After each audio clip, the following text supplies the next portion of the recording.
అందరికీ నమస్కారం. గత 2 రోజులు బట్టి సోషల్ మీడియాలో ఒక విషయం చాలా ట్రెండ్ అవుతుంది. ఏంటంటే జనసేనకు చెందిన రైల్వే కోడూరు ఎమ్మెల్యే అరవ శ్రీధర్ మీద ఒక ఆవిడ ఎవరో ఎలిగేషన్ సృష్టించింది. అతను నన్ను సెక్చువల్గా అరెస్ట్ చేస్తాడని, అతని వల్ల నేను 5 సార్లు అబార్షన్ చేయించుకున్నానని చెప్పి అదని ఇదని చెప్పి ఆవిడ చాలా తీవ్రమైన ఆరోపణలు చేసింది. దానికి సంబంధించి ఎమ్మెల్యేపై ఆరోపణలు జనసేన కీలక నిర్ణయం. అయ్యి బాబోయ్, చాలా భయం వేసేస్తుంది. నేను చూస్తే ఈ నిర్ణయం చూస్తుంటే ఆయన ఉరి వేసేస్తారో లేకపోతే ఎన్కౌంటర్ చేసేస్తారో అన్న విధంగా స్టేట్మెంట్లు ఇచ్చారు. కానీ ఏమి ఉండదు. పవన్ కళ్యాణ్ గారికి అంత దమ్ము, శక్తి, సామర్థ్యాలు ఏమీ లేవు. సీజ్ ద షిప్ లాగా ఉంది ఇది కూడా, ఈ వ్యవహారం కూడా. లేకపోతే అయితే తిరుపతి లడ్డు, లేకపోతే కనదుర్గం దగ్గర మెట్లు కడుగుతాం, ఆ టైప్లో ఉంటాయి. కారణం నేను చెప్తాను, వినండి. ఓ మహిళ చేసిన ఆరోపణలతో ఎమ్మెల్యేపై విచారణ చేయాలని జనసేన నిర్ణయించింది. ఇందుకోసం 3 సభ్యులతో కమిటీని ఏర్పాటు చేసింది. ఇందులో టి శివశంకర్, తంబళ్లపల్లి రమాదేవి, టిసి వరుణ్ ఉన్నారు. ఈ కమిటీ ముందు 7 రోజుల్లోపు ఎమ్మెల్యే శ్రీధర్ హాజరై వివరణ ఇవ్వాలని స్పష్టం చేసింది. కమిటీ నివేదిక వెల్లడయ్యే వరకు పార్టీ కార్యక్రమాలకు దూరంగా ఉండాలని ఎమ్మెల్యేను జనసేన ఆదేశించింది. ఇది వీళ్ళకి కొన్ని ఉంటాయి, వాడుకలో పదాలని చెప్పి అలవాటు అయిపోతుంది. రోజు అయ్యొద్దులతోమాట చట్టం తన పని తాను చేసుకుపోతుంది అలా మాట. అలాగా కొన్ని పదాలు ఉంటాయి. ఇదేంటి దూరంగా ఉండాలంట, దూరంగా ఉండాలి పార్టీ కార్యక్రమాలకు అని చెప్పి చాలామంది చెప్పారు అలాగా. ఇప్పుడు యాక్చువల్గా ఎమ్మెల్యేల జోలికి వెళ్తానికి పవన్ కళ్యాణ్ గారికి అంత దమ్ము లేదనే పెద్ద మాట ఎందుకు ఉపయోగించారంటే, నేను తాడేపల్లిగూడెం ఎమ్మెల్యే బొలిశెట్టి శ్రీనివాసరావుకి సంబంధించి ఒక ఆరోపణలు కాదు, ఆయనే డైరెక్ట్గా జాఫర్ అనే ఆయనతో ఇంటర్వ్యూలో ఆయనే డైరెక్ట్గా చెప్పాడు. ఆ ఇంటర్వ్యూకి సంబంధించిన ఆ లింకుతో సహా పంపించాను పార్టీకి పంపిస్తే వాళ్ళు నాకు చాలా ప్రేమతో ఇది పంపించారు. ఇదే తమ్నైల్ కింద కూడా పెట్టాను, మీకు చూసుకోండి. నాకు నా మెయిల్కి రిప్లై ఇచ్చేసారు వెంటనే. ఇప్పుడు ప్రెసిడెంట్ సెక్రటరియట్ అని చెప్పి ప్రతి పార్టీకి ఉంటుంది. పార్టీ ప్రెసిడెంట్కి ఒక సెక్రటరియట్ అని చెప్పి ఒక 4-5 వాళ్ళే చూస్తారా మెయిల్ తప్ప, ప్రతి కంప్లైంట్, ప్రతి పేజీ, ప్రతి పేరా ప్రెసిడెంట్ అనేది పార్టీ ప్రెసిడెంట్ చూస్తాం కష్టం. ఏదైనా పెద్ద పార్టీ, రన్నింగ్లో ఉన్న పార్టీ అయితే. ఏంటంటే, dear Ramavantarao, we truly appreciate your efforts in reaching out to us. We want to inform you that your request has been forwarded to the concerned team for further review. Please allow us some time to provide you with an update. We appreciate your patience and will keep you informed as soon as we have more details. Thanks once again for understanding us. Best regard, President Secretary, Jansen Party. ఏదో కట్సేకి అలా పంపుతారు. ఎవరు పంపించినా నేనేదో పెద్ద గొప్ప నాకే reply ఇచ్చారని కాదు. కొన్ని సిస్టమ్ జనరేటెడ్ కూడా ఉంటాయి. ఏదేంటో మనకు తెలియదు కాబట్టి నీది మీరు సేకరించాం అంటే మనకు ఒక సాటిస్ఫాక్షన్. పట్టించుకున్నారా అని చెప్పి నిజంగా అదేం పట్టించుకోరు. ఆ మెయిల్కి దిక్కు మొక్కు లేదు. అది వచ్చి చాలా కాలం అయింది. మీకు అది నేను దీంట్లోనే పెట్టాను, మీరు చూడవచ్చు కూడా. ఎందుకంటే అక్టోబర్ 3, 2025 ఆ మెయిల్కి రిప్లై పంపారు. అప్పటి నుంచి మళ్ళీ దిక్కు మొక్కు లేదు, అదేం ఉండదు. అలాగే పోలవరం ఎమ్మెల్యే చెర్రా బాలరాజు గారి గురించి దేవినేని ఉమా అనుకుంటాను, ఆయన కరాట రాంబాబు గారికి ఫోన్ చేసి అప్పుడే మీ వాడు కోట్లు సంపాదించేస్తాడా, ఎంత సంపాదించేస్తాడో అలరైపోతాడంటే కొంచెం రహస్యంగా సంపాదించుకోమని మాలాగా అని చెప్పి ఏదో చెప్పాడు అతను. దానికి రాంబాబు గారు అబ్బాయి లేదంటే అటువంటి అర్థం కదా, బాలరాజు అని కూడా చాలా కరెక్ట్ అని చెప్పి ఏం చెప్పలా, నేను కూడా చెప్పి చూశానండి అని చెప్పని ఆయన కూడా ఒప్పుకున్నట్టు అయింది. ఇలా ఈ ఎమ్మెల్యేలు చర్చ చూస్తుంటే ఒక్కడి మీద ఏమన్నా చర్య తీసుకున్నారా? ఆడు ఎవడో చిత్తూరు డిస్టిక్లో ఉంటాడు, తిరుపతి ఏరియాలో. ఆడు పేరు కిరణ్ రాయల్. అతను ఈడోని ఎందుకు సంపాదిస్తున్నానంటే, జనసేన పార్టీకి ఓటేయకపోతే కోపలందరినీ వీలేస్తాం, బహిష్కరిస్తాం, ఆంధ్రాలో ఉండొద్దు, వెళ్ళిపోమని చెప్పి ఏదో పిచ్చ ప్రాలాపన పేలాడు. అప్పటి నుంచి ఆడంటే నాకు కొంచెం అసహ్యం. అలాగే ఒక వైఫ్ అండ్ హస్బెండ్, శ్రీకాళహస్తి ఆ ఏరియాలో ఒక వైఫ్ అండ్ హస్బెండ్ ఎవరో చంపేసిన గొడవ. దీంట్లోని కూడా పార్టీ ఏ విధమైన నిర్ణయం తీసుకోదు.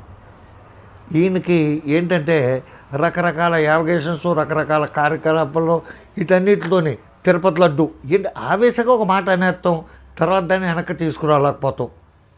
ఎక్కడో పుట్టాను, ఏ ఊరు వెళ్తే ఆ ఊర్లో ఎక్కడ పుట్టాను అంటాడు. అలాగే అన్ని విధాలుగా. ఎందుకంటే ఇప్పుడు పార్టీ పరిస్థితి ఏ విధంగా అయిందంటే, ఈయన ప్రభ తగ్గుతుంది. అదేదో ఆయన మీద కిట్టక చెప్తూ అదేమీ కాదు. పూర్వంలాగా చెప్పులు లేకుండా చెప్పులు చేతితో పట్టుకున్న కుర్రాడు ఎవడో కారు కూడా పరిగెత్తుకొచ్చాడు, అది పెద్ద వైరల్ అయింది. అలాగే ఇప్పుడు పరిగెత్తుకొచ్చేసే పరిస్థితి కనపట్ల. ఎందుకంటే జనసేన కేడర్ని జాయిగా నెమ్మదిగా తెలుగుదేశం లాగేసుకుంది. బాగా బలంగా జనసేనోడు ఎవడైనా ఉన్న చోట, లీడర్ ఉన్న చోట, కన్నెర్ ఉన్న చోట బలంగా పోటీపడి రేపన్న రోజున టికెట్ సాధించాలి అనే కక్ష, కసి, ప్రేరణ, ఉత్ప్రేరకం ఉన్న చోట ఏమన్నా కొద్ది గొప్ప జనసేన కార్యకర్తలు ఉన్నారు. కానీ చాలా చోట్ల జనసేన కార్యకర్తలు తెలుగుదేశం ఎమ్మెల్యేలు ఉన్న చోట వాళ్ళ పార్టీలోకి లాగేసుకున్నారు. వాళ్ళ పార్టీ కూడా వీళ్ళు వెళ్ళిపోయారు. ఎందుకంటే వాళ్ళకి సర్వీస్ చేస్తారు. ఎందుకంటే ఎమ్మెల్యే గారు ఏమైనా పని చేయగలరు, కానీ వీళ్ళు వెళ్ళి పవన్ కళ్యాణ్ గారిని పట్టుకుంటారా, లేకపోతే జిల్లా పరిషత్లో పెద్ద పెద్ద హీరోలాగా బిహేవ్ చేస్తుంటే జనసేనలో ఎవడో అందుబాటులో లేని పరిస్థితుల్లో వీళ్ళు ఏం చేస్తారు. అందుకని చెప్పి వాళ్ళు వెళ్ళిపోయారు. ఇప్పుడు ఇటువంటి పరిస్థితుల్లో ఈ ఎమ్మెల్యేల పరిస్థితి ఎలాగుందంటే ఒక్క ముక్కలో చెప్పాలంటే రేపొద్దు టికెట్లు ఇచ్చినా ఎవడో పోటీ చేసి మనుషులు సగం మంది కూడా పోటీ చేయరు. కూటమి ఉన్నా లేకపోయినా, కూటమి ఉన్నా మిగతా వాళ్ళకి ఎవరికైనా తెలుగుదేశం వాళ్ళకి అడ్వాంటేజ్ అవుతుందేమో, కానీ జనసేనకి ఏ విధమైన అడ్వాంటేజ్ 100% స్ట్రైక్ రేటు రాదు. లేకపోతే నిలబెట్టిన చోటంతా కూడా ఏదో బొటాబొట్టుగా కూడా గెలిచేస్తారనే విధంగా కూడా ఏమీ లేదు. ఎక్కడ పడితే అక్కడ అన్యాయం, అక్రమాలు, లంచాలు, ఇసుక దోపిడీ, ఏ విధంగా దోపిడీ అనేది పరాకాష్ఠకు చేరిపోయింది ఈ కూటమి ప్రభుత్వంలో. కొద్ది గొప్ప తెలుగుదేశం వాళ్ళే బెటర్ అనిపిస్తున్నారు ఈ జనసేన కంటే. జనసేన నాయకులు ఎక్కడ చూడండి, పబ్లిక్గా బొత్స శ్రీనివాసరావు తాడేపల్లి కూడా ఏమన్నా నేను లంచాలు తీసుకుని స్విమ్మింగ్ పూల్ కట్టించాను, తర్వాత స్టేడియాలు కట్టించాను, ఇండోర్ స్టేడియం కట్టించాను, అవుట్డోర్ స్టేడియం కట్టించాను అని చెప్పి డైరెక్ట్గా చెప్తేనే ఆయన మీద దిక్కుమక్కు లేదు. ఏదో అంతరంగికంగా ఏదో మాట్లాడే, కాబట్టి పెద్దోళ్ళు మీరే అలా చేస్తే ఇంక పిల్లలకి చెప్పాల్సిన స్టేజ్లో ఉన్న మీరే అలా చేసి, సీనియర్ నాయకులు మీరే అలా చేస్తే ఎలాగండి అని ఆయన ఏదో బతులాడుకున్నట్టున్నారు తప్ప అంతకుమించి ఏమీ లేదు. ఆయన ఎన్ని స్టేట్మెంట్లు ఇస్తున్నాడు, పార్టీ పరిస్థితి క్లియర్గా చెప్తాడు ఆయన. మిగతా వాళ్ళు చెప్పలేకపోతున్నారు అంతే తప్ప అంతకుమించి తేడా ఏమీ లేదు. ఈయన ఎప్పుడు ఎవరికి అందుబాటులో లేకుండా ప్రతిరోజు ఆ వైఎస్ఆర్సీపీకి చెందిన అఫీషియల్ స్పోక్స్ పర్సన్స్ ప్రతిరోజు విమర్శిస్తున్నారు.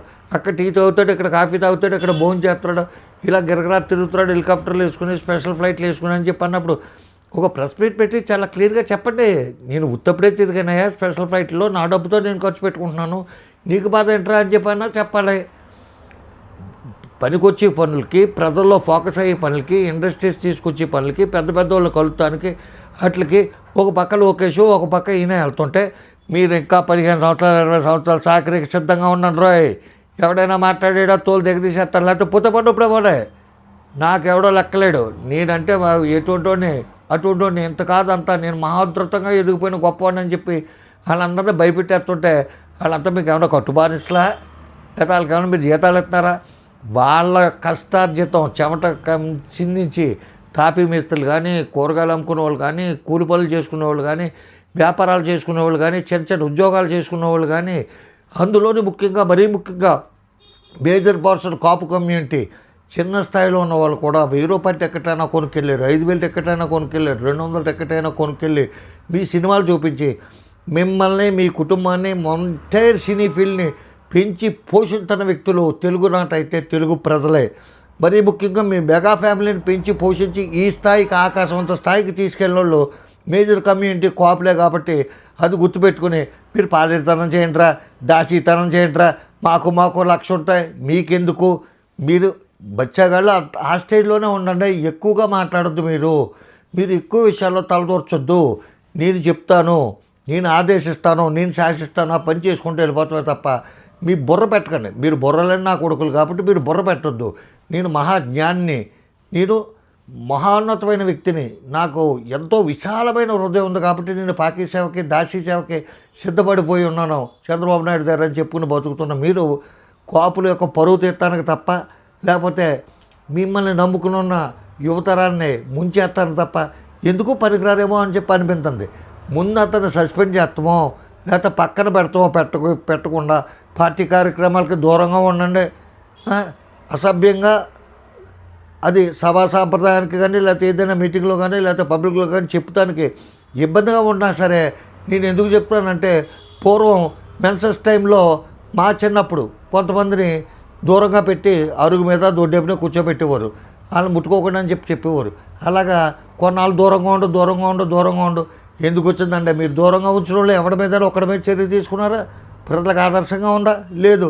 ఇంకా దూరాలు పెట్టి ఇంకా ప్రజలను మభ్యపెట్టి మోసం చేసే ప్రయత్నం ఉప ముఖ్యమంత్రి స్థాయిలో ఉన్న మీకు తగదని చెప్తూ నమస్కారం. రామోహన్ రావు. జై హింద్.